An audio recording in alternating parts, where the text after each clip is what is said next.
सभी को राम राम। मैं ऋषिका आज आप लोगों के सामने कहानी लेकर आई हूँ। अहंकार का अंत, नारद मुनि की सीख। एक समय की बात है, देव ऋषि नारद जी भगवान का निरंतर नाम स्मरण करते थे। एक दिन उनके मन में यह विचार आया कि तीनों लोकों में उनसे बड़ा भगवान का भक्त कोई नहीं है। धीरे धीरे यह विचार अहंकार में बदल गया। भगवान विष्णु अपने भक्त के मन का भाव समझ गए। उन्होंने नारद जी का अहंकार दूर करने का निश्चय किया। भगवान ने मुस्कुराकर कहा, नारद, क्या तुम मेरे एक भक्त से मिलकर आओगे? नारद जी तुरंत तैयार हो गए। भगवान उन्हें एक छोटे से गांव में रहने वाले साधारण किसान के पास ले गए।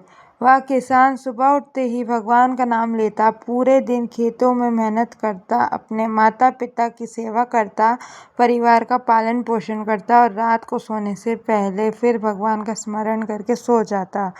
यह देखकर नारद जी आश्चर्यचकित हो गए। उन्होंने भगवान से कहा, प्रभु, यह तो दिन में केवल 2 बार आपका नाम लेता है, जबकि मैं हर समय आपका नाम जपता रहता हूँ। फिर यह आपका महान भक्त कैसे हुआ? भगवान विष्णु ने नारद जी को तेल से भरा एक पात्र दिया और कहा, इस पात्र को लेकर पूरे नगर में का एक चक्कर लगाओ। ध्यान रहे, तेल की एक भी बूंद नीचे नहीं गिरनी चाहिए। नारद जी पूरे ध्यान से नगर का चक्कर लगाकर लौट आए। तेल की एक भी बूंद नहीं गिरी। भगवान ने मुस्कुराकर पूछा, नारद, नगर का चक्कर लगाते समय तुमने मेरा नाम कितनी बार लिया? नारद जी ने सिर झुकाकर उत्तर दिया, प्रभु, मेरा पूरा ध्यान तेल पर था, इसलिए मैं आपका नाम एक बार भी नहीं ले सका। भगवान बोले, यह किसान पूरे दिन अपने परिवार, खेत और जिम्मेदारियों का भार उठाता है, फिर भी वह दिन में 2 बार पूरे मन से मेरा स्मरण करता है। उसकी भक्ति में दिखावा नहीं, सच्चा प्रेम और स्मरण है।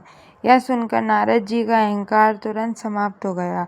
उन्होंने भगवान के चरणों में प्रणाम किया और कहा, प्रभु, आज मुझे समझ में आ गया कि सच्ची भक्ति नामों की गिनती में नहीं, बल्कि मन की सच्चाई, विनम्रता और प्रेम में होती है। उस दिन के बाद नारद जी ने कभी अपनी भक्ति का अभिमान नहीं किया और पहले से भी अधिक विनम्र होकर भगवान की सेवा करने लगे। शिक्षा: अहंकार चाहे ज्ञान का हो, धन का हो, शक्ति का हो या भक्ति का, उसका अंत निश्चित है। भगवान को वही प्रिय है जो विनम्र, सरल और निष्कपट हृदय से अपना कर्तव्य निभाते हुए उनका स्मरण करता है। सच्ची महानता विनम्रता में है, अहंकार में नहीं। धन्यवाद। जय हो, सदा विजय हो।